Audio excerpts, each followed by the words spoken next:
not all heroes wear capes, but they do blow the lid off of this joint, people, with a little thing called the Twitter files.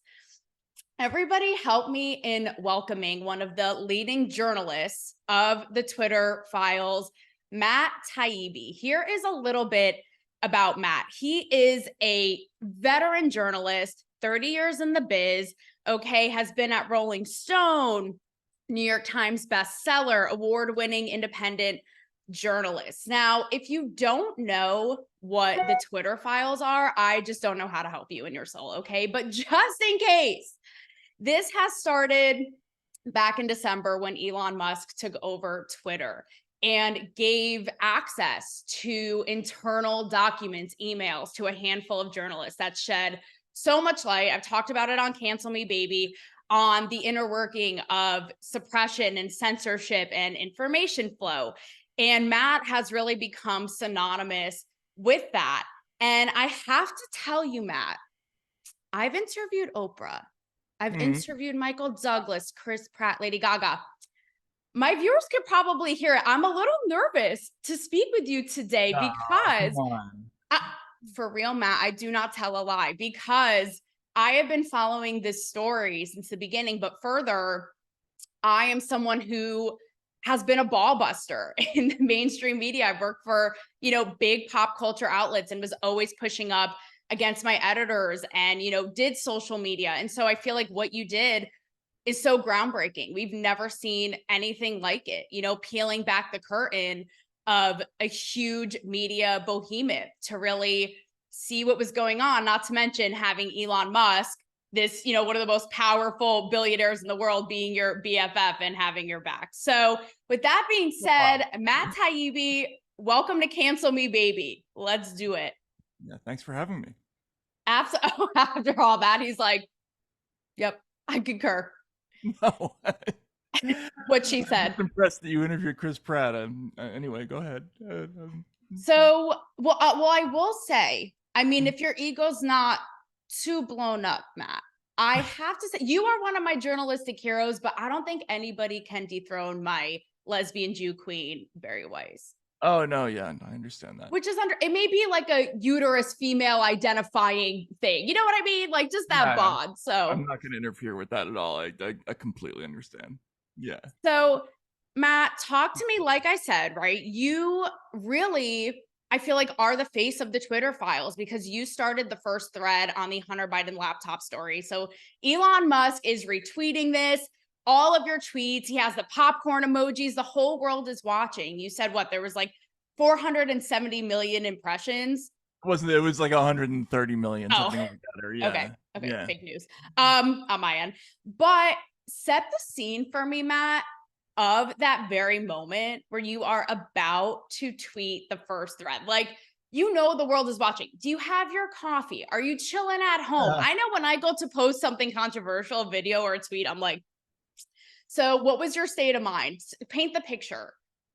Well, I was right here actually. What had happened was I had been in Toronto 2 days before. I had done a debate with Malcolm Gladwell and some other people, and I had found out just before that debate that he wanted to do this. That Twitter wanted to do this story.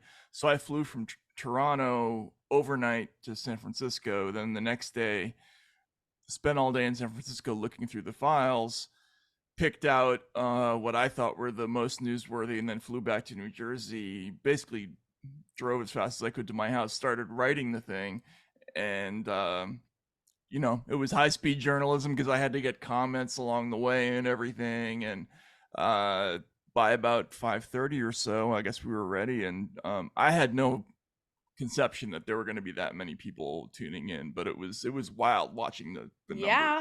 flip. Yeah. And It it's was, so thorough because you have detailed tweets. Like I said, you have emails and documents of these executives at Twitter making these decisions, per Trump, getting suspended. And like I said, the Hunter Biden laptop story, you have COVID information that's convenient for the administration, all these things. So, did you plan all of these tweets out before? I imagine this was thorough. Are you kind of like, let's just do this, let her rip? No, I mean the first one we did, I think we there was some pressure to get that one out quickly because there had already been kind of an announcement that it was coming, and we wanted to just do a quick hit to get people interested in it. But we had no idea what was going to be in the rest of the documents. I mean, no clue at all. And so it was kind of like archaeology. I mean, if you've ever talked to an attorney who does like a big civil litigation, they get a truckload of files. They have no idea what's going to be inside there. So Mm, they don't know what story they're going to be telling ultimately. And that was what our situation was. We had no idea what was going to be that's in wild. this stuff. Yeah.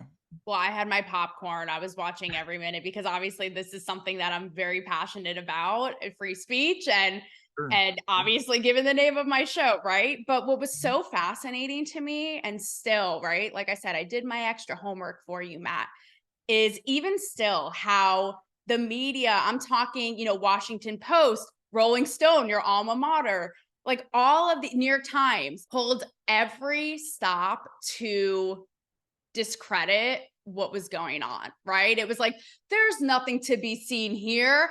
This is actually just like having the backs of what they had seen. Like, this is executives making tough decisions. Like, there's nothing to see. This is conspiracy theories. This is for right wing lunatics. You had Right. testified in Congress and they called you a so called journalist.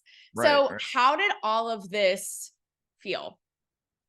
Well, I expected all that stupidity at the beginning. Having worked in that world, as I guess you know the same situation. Yes, sir. Uh, We're going to get into it. the media business is pretty crooked. Um, I had a good experience relatively at Rolling Stone. I think I had very good editors there. They gave me a lot of room to do a lot of cool things. But generally speaking, if you do things that are counter narrative, you get a reputation for being a troublemaker, and you will run into difficulty. You'll just mysteriously not be able to publish things. People will be canceling lunches. Like it's subtle, but you get the message, and before you know it, you're not working anymore. I mean, look at people like Seymour Hersh or Chris Hedges, right? They were big stars in the business, and they get a reputation for being difficult, and they're out, and that's kind of how it works. So with this story, I knew that the people in the business were going to say at first that they hated it and there was nothing in there. But I guess a little naively, I thought when we found the stuff about the FBI and the CIA and the DHS talking to these companies that somebody would pick it up, and they didn't. So that was kind of eye opening a little Well, bit. first of all, everything that you said, and we're going to dive into this. I love our commonality. You at Rolling Stone and me at all these outlets as well, but you are just preaching the gospel. I'm like loud or Matt because me, getting turned down by, editors. Obviously, my background is more in the entertainment pop culture space. So people wanting to take my firstborn child that is not yet here for asking certain questions on the red carpet or what have you, or pushing up against that narrative. So Sure. you are speaking the truth, my friend. But what would you say? I know you've been talking about this, you've been asked about this a ton, so I do want to go somewhere different. But Mhm. overall, kind of a bird's eye view, the most surprising takeaway from diving into all these stories and again, seeing from the inside how it affected our dialogue, right? Our communication. I think it was just the sheer scale of the communication between the government, and not just one part of the government. Probably 12 or 13 different agencies are competing for this role of being like the chief censor in the Mhm. American government. And so there's all these little different pockets of authority within the governmental structure. There's the White House that does their own communications. There's the Global Engagement Center at State. There's DHS, whose organization CISA, tried to create its own governance board. There's DARPA and the Pentagon, NSA, and they're all kind of sending um, moderation requests all over the place. And sometimes they come directly to the companies, and sometimes they come through these sort of NGOs and civil society groups. Mhm. But we thought we would maybe find like 2 letters from the FBI, and instead we're seeing thousands and thousands of these requests, and they're coming from all over the place. So that was the thing that was the shock, was just the size of it. And it's bad news because I've heard so many people argue, say for Twitter, right? The digital public square, but they'll argue, say with Trump getting kicked off. Who cares? He can just go talk elsewhere. You're not really being censored. No one's really putting, tape over your mouth. If they're a private company, if they want to take you off here, so be it. That's their choice. But what you've shed light on is obviously something much more deep rooted and scary. We'll get into this more, but why Yeah. it's not good for any of us. I think it's something more, it's much more telling than we'll just go talk somewhere else then, right?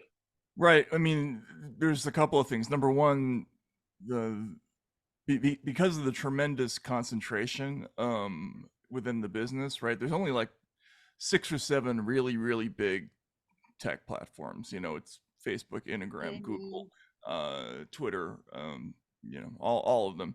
If you can get somebody taken off all of those and banned, they're really not going to be a major player in American society, or global society for that matter.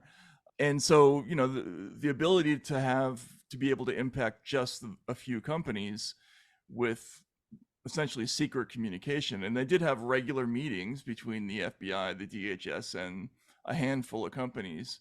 That's very significant. That's pretty scary, especially since they had a very expansive definition of what they thought was bannable, or reasons to de-amplify people, far beyond what the law says. Right, like the law has a very, very high standard for the government getting involved in speech, but here it was very low, and that's what's scary.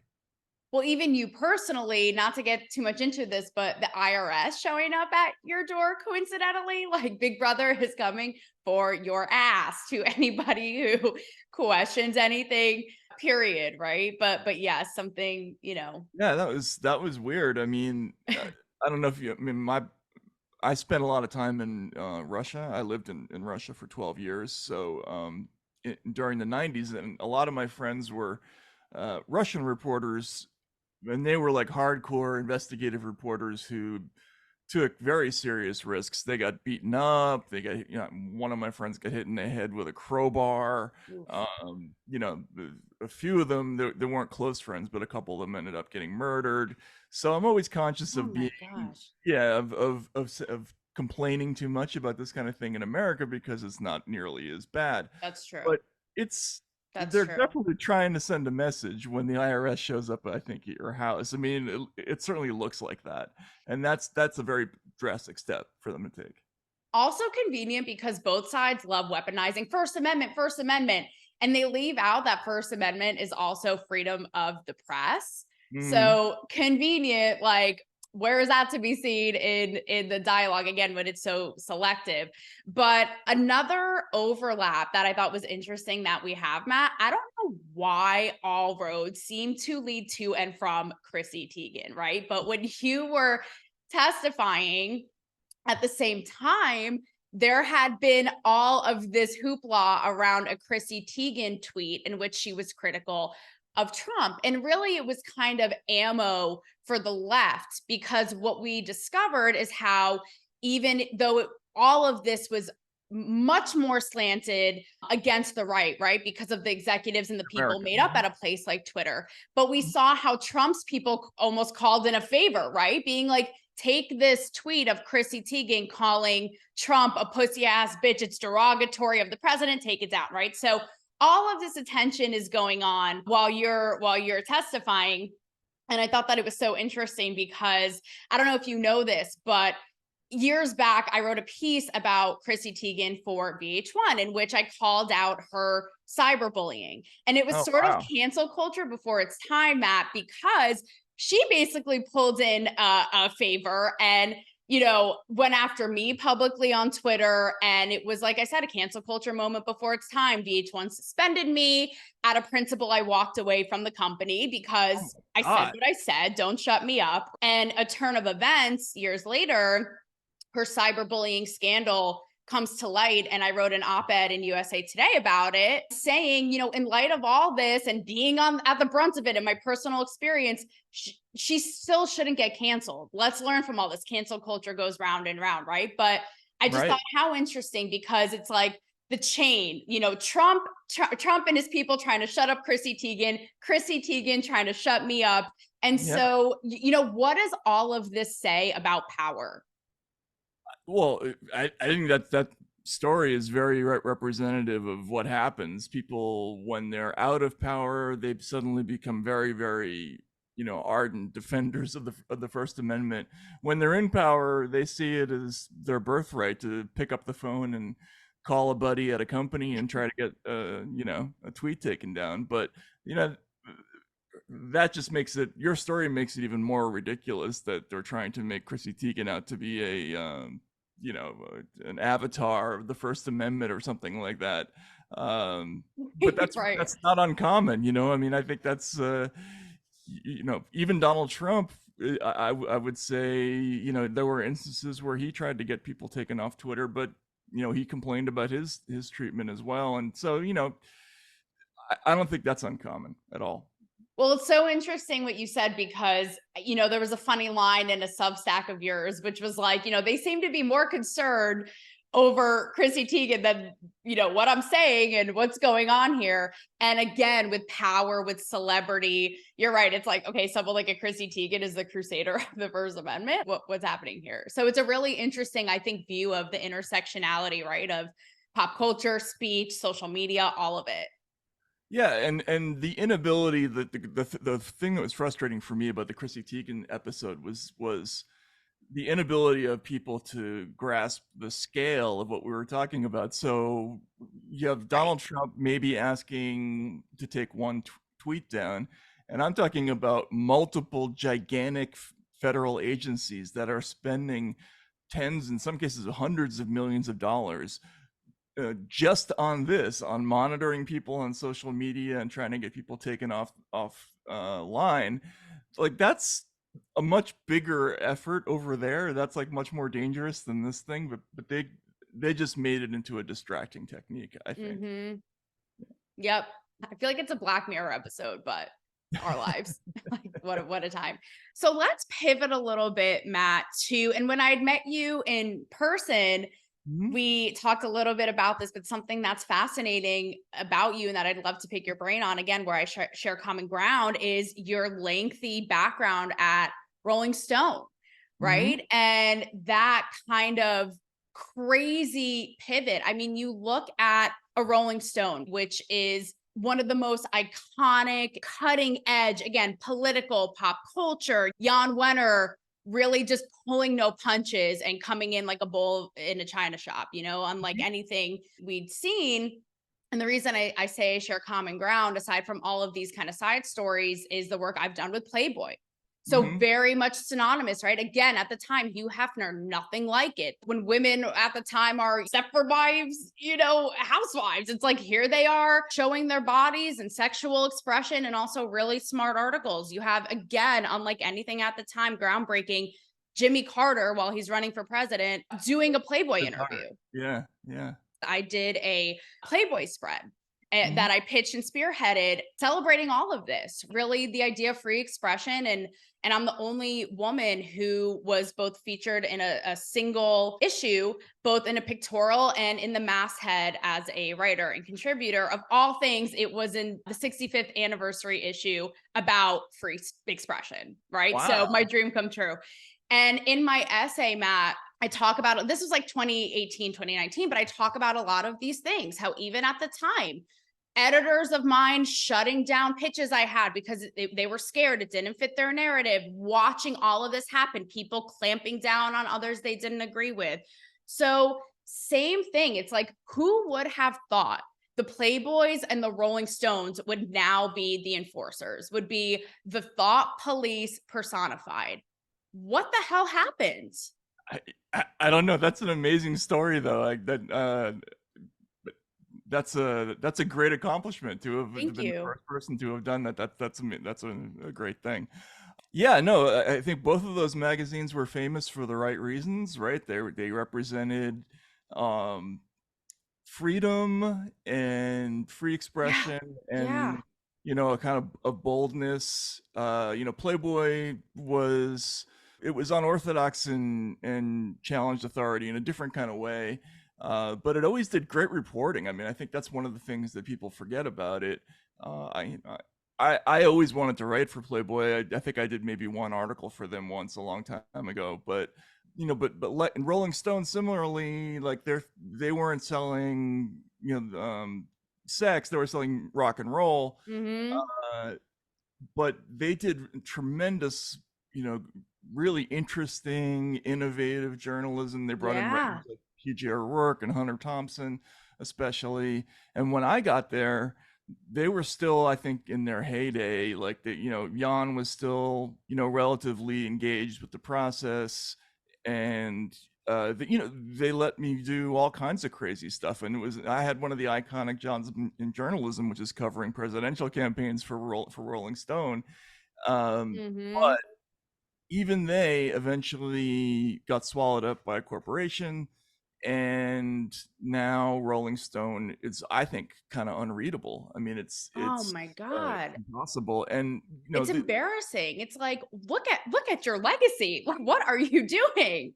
yeah, I, I I don't know how you're going to appeal to young people and college students. Like that was supposedly their audience, right?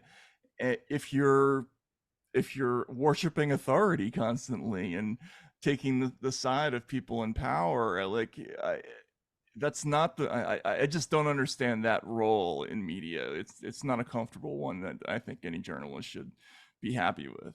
So, Matt, if you could shed a little bit of light, we can speak in this sort of general way. But for my listeners who are all about this and love this, they know some of my stories. Again, my background is more pop culture and entertainment. So, when it comes to shutting down narratives, I have experience with pitching stories about around Me Too, right? Being someone who was on the red carpet as it was unfolding. For an example, I pitched a story in which I interviewed R. Kelly survivors and I used their quotes to encourage the cream of the crop A-listers to tell their stories and bring these guys down. Because if they don't, how the hell are the R. Kelly survivors? How are the little people, right?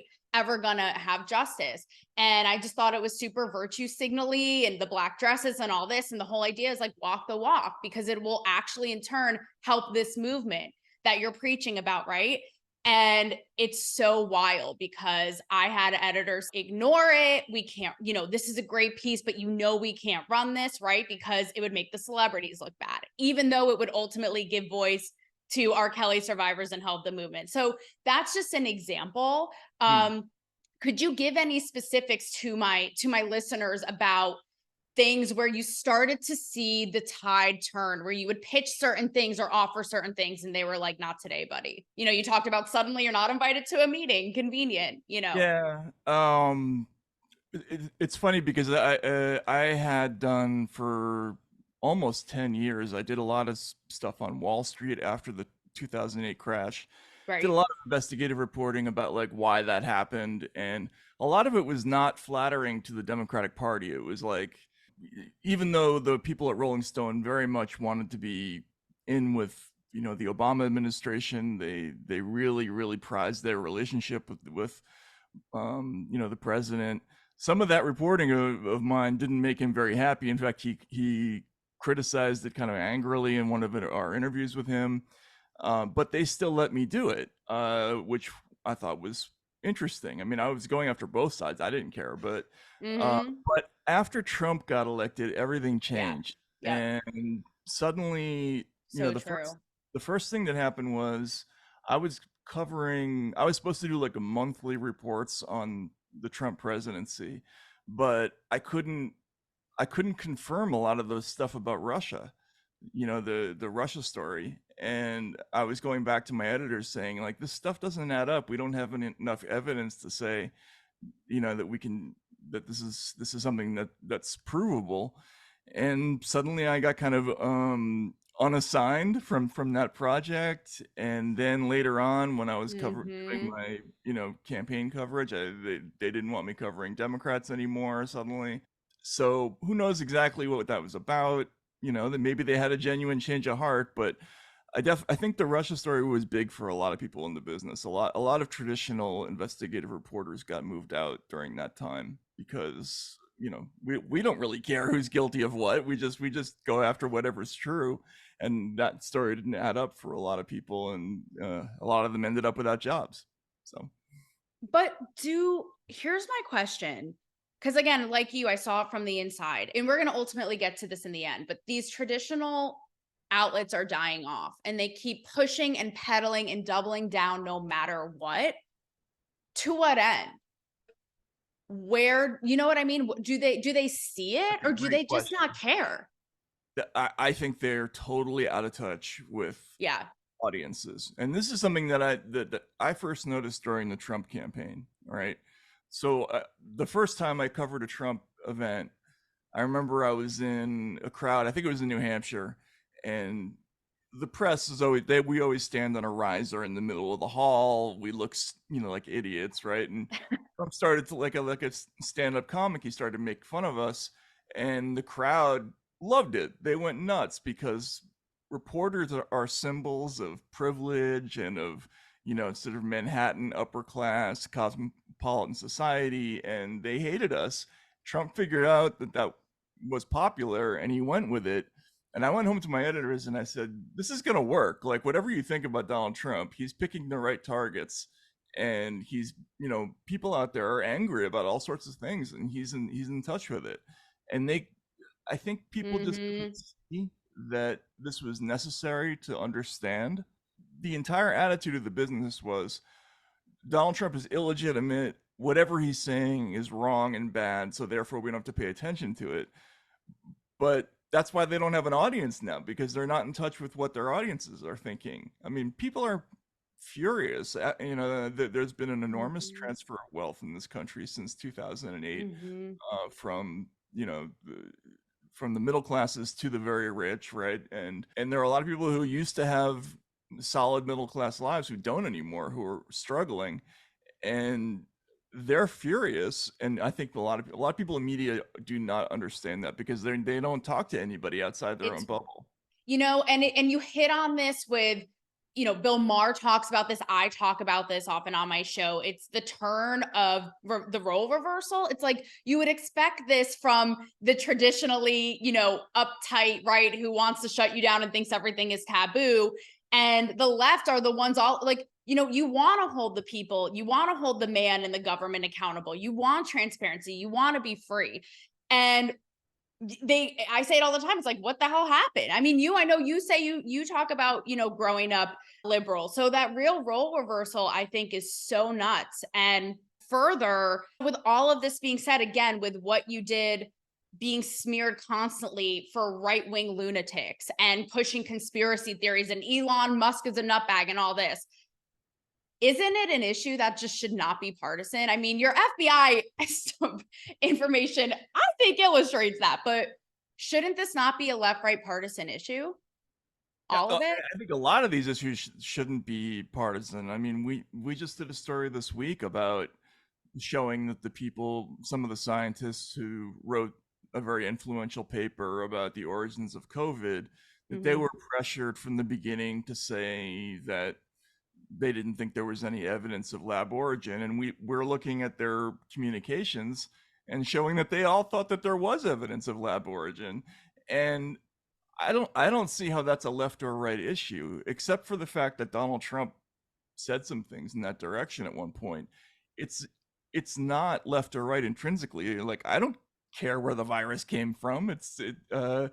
but it's just a matter of what's true or not, right? Uh, I mean, well, my thing is, and I've said this from the beginning, and I said this during COVID, why can't we have the discussion?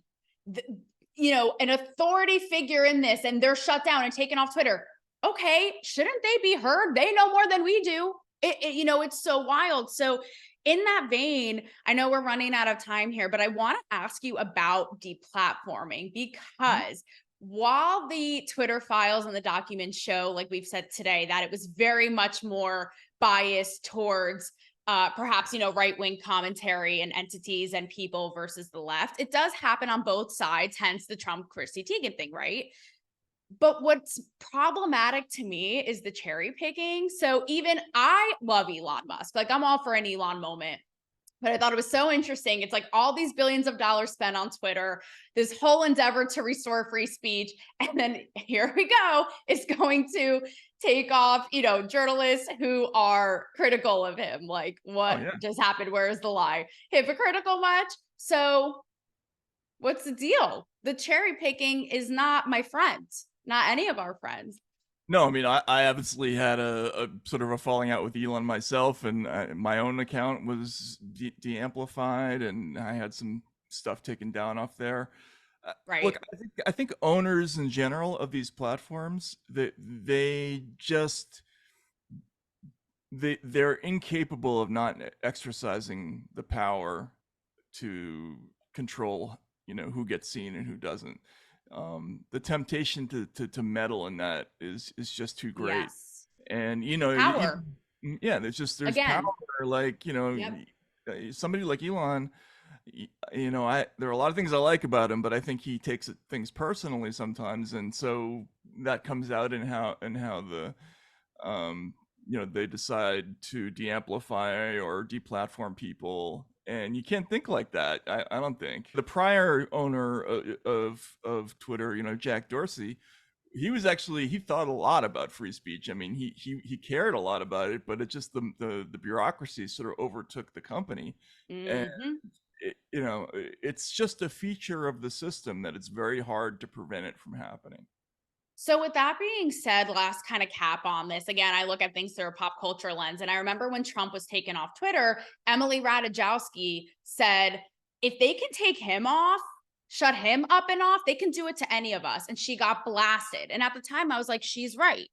So, I'm a free speech advocate through and through. It's funny because I just did a whole episode on the Tucker Carlson Andrew Tate interview, and I find Andrew Tate absolutely repulsive, misogynist. I don't think he should be deplatformed. We just be louder, right? So where do you see? Because again, people will say the CCP, Taliban's on Twitter. Where is the line of hate speech? Or is it, do you pull a Justice Hugo Black and it's like anything's fair game? Like it's the Wild West. How do you kind of draw that line? Well, first of all, I think it's a great point. Like, if you can take the president off Twitter, um, who is that person? I mean, who gets to make that call? If there's somebody who's able to do that, then we're misunderstanding power in this country. The president Clearly the president is not the most powerful entity in the country anymore. I remember when they raided the office of Michael Cohen, Trump's lawyer, and I have a friend he's like a black drug dealer. We did wrote a book together once, and he called me up and he's like, man, if they can raid his office, what are they going to do with my lawyer's office, right? I mean, like, and that's a good point. Yeah. Again, why it shouldn't be a left right issue, because guess what? The left is having their moment right now, but what happens when it comes right back around and they do it like it just goes round and round and round. And again, if no one's safe, that should concern you. Like, Right. period. And we saw in the Twitter files that the authorities, maybe in America, they were more concerned about the right, but certainly in Europe they were more worried about the yellow vest movement. In South America, they didn't like Maduro. In Venezuela, Mhm. in Africa, there were leftist movements they were worried about. So it's just a temporary thing in America that these authorities happen to be more focused on the right. you know it's the problem is that they're building the mechanism to do this, Exactly. whoever gets to sit behind that chair is going to have awesome power, and we don't our system is supposed to be designed to prevent exactly that from happening, and nobody is looking at that and wondering, Mhm. what bad things could happen if we let this go on like that. So Mhm. yeah, I, Well, listen, I have to start wrapping, Matt. Unfortunately, I could talk to you forever and a day, but I'm gonna end before we get to the big kahuna of the death of the legacy media. We know it well, given your background at Rolling Stone. I talk, obviously, I'm very passionate about this. I talk to a lot of comedians, actors, directors, particularly about the death of comedy. And that's um, where it feels really 1984, because it's like, okay, are we getting. I interviewed the creator of Old School, Iconic, right? And he's like, yeah, some of those things, like, would it fly? That's where it feels Orwellian, because it's like, okay, are they going to choose what jokes are and aren't funny? I recently interviewed Josh Duhamel about his new movie that is so politically incorrect. It hits every taboo button, and it was so refreshing. And all of that goes to say, I believe what they're doing right now isn't us. That's why the Josh Duhamel thing, I was like, oh my God, someone in Woketopia Hollywood thinks it. See, I'm not crazy. And it's not us what they're doing. It doesn't reflect how we really think. And so, with that being said, right, seeing how these narratives are formed, seeing all of this go on, it's a little existential, but are we stuck?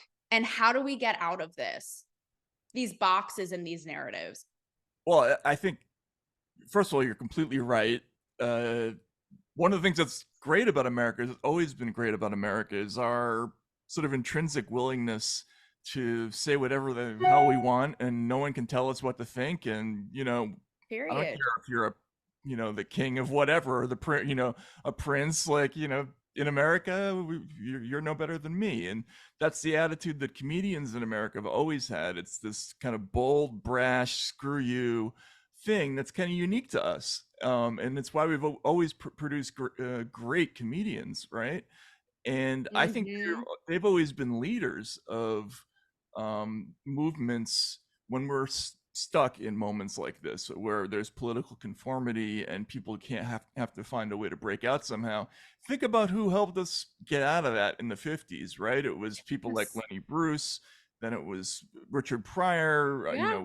Woody Allen, right? Like, all of those comedians. I go back and I listen to, for instance, like Richard Pryor did a routine once about a Chinese waiter who stuttered, and it's so politically incorrect. It, like, you could never ever do that routine today, So but sad. it just, you know he went to a place where everybody kind of, at the end of the day, they laugh so hard that they kind of forget all the things they're uptight about, and that's what comedy is supposed to do. And Yes. you cannot have comedy if people are not allowed to miss. That's the problem. Like, they've basically said, if you say something that's like, 5% too offensive, no, we're not going to allow that. And you can't write well, you can't do comedy, you can't do anything well if there's no margin for error. You have to have the room to experiment. That's why I end on the note about comedy, because with journalism and with writers, they can try to clamp us and have their narratives. If you're going to meddle and do this with comedy, we're really fucked, because Right. to your point, you said it so well. They are the ones to look at all of the awkward dark spaces and shine a light and make us think and entertain and move us forward and evolve. So we're really screwed if that's in question right now. Absolutely. Yeah, yeah. So very last thing for you, Matt, Mhm. the death of the legacy media. Like I said, I mean, it's permeated everywhere, whether it be, the Rolling Stones, the Playboys, they are flailing, even late night. Like, who watches late night besides my grandma from the grave, right? My So God, no, what? yeah, it's horrible. Oh, it's so bad. So the future of it. I think legacy media either has to evolve or it's not going to really exist anymore. Right now, the only reason to really even read the Washington Post or the New York Times, or turn on any of the major channels, is to learn what Washington wants you to think. I guess that's important on some level. I mean, I actually studied in the Soviet Union. It's very similar to how they did media. But nobody read the Yes. newspapers to be informed because there was nothing in the newspapers that meant anything. It was all fake. So people are going to get their news from somewhere else if they can't get it from those places, and those places are going to become the new authorities in media. And that process may take a while, but Mhm. I just don't see. I mean, do you see it? Do you see CNN, MSNBC, NBC reforming? I just don't see them cluing in. No, but to be I think obviously I think about this a lot, and part of what worries me and inspires me, because obviously people like you and I, we are fighting the good fight. We're not going to shut up. Obviously, these people are dying off, right? Like quicker than they can say Elon, quicker than they can say Kanye. But what does that mean then? So does it all go into the hands of quote this new like digital citizen journalist? So Yeah. what does that mean? Again, how do we trust that? How, versus I don't know, maybe I'm being short-sighted, but versus, someone who's a tried and true journalist, who's studied, who'd put in the work versus someone on the street going, "Hey guys," because that's where I see it going. A lot of it is that kind of citizen, everyman, everyday quote journalism. So is that the future? If so, what does that look like? What does that look like? If so, how do we trust that? Right? How do we discern? Well, we have a tradition in this country. I mean, another thing we have a good tradition of in America is investigative reporting. We've always done well with that. People like I.F. Stone, that was just a guy who worked in his basement. He made a newsletter with a homemade printing press and sent it out to America. And he was very influential, and he influenced the mainstream media with his reporting. I think we're going to have a model like that eventually. I mean, Right. look at the sizes of the audiences. I mean, so many more people watch Joe Rogan than Yeah. watch any show on cable. Right. Right. Right. The audiences are just not there anymore. So they're going to have to go to some other place to get their information. The problem is monetizing things like, straight reporting. It's just hard Hmm. to do. So we'll figure it out. But the real thing is, I think those companies need to realize that they're out of touch with their audiences and find and hopefully they'll be greedy enough to try to get it back. And that's where it does give me hope, because the people are gonna come to the Matt Taibis, they're gonna come to the Taylor Ferbers, and we're gonna blow this up. But that's where I am hopeful, in that I do see an entertainment in all of it. It just has to come to a break. And call me an optimist. I really do see a renaissance on the horizon. It's just a matter of how long does it take until that's eventually going to break, right? And hopefully we see Totally it sooner agree. than later. I do have to let you go, Matt, but also on a last note, I just want to say thank you. Something that really struck me is reminding us of how journalists in other countries are treated, and it Mm-hmm. really puts things in perspective.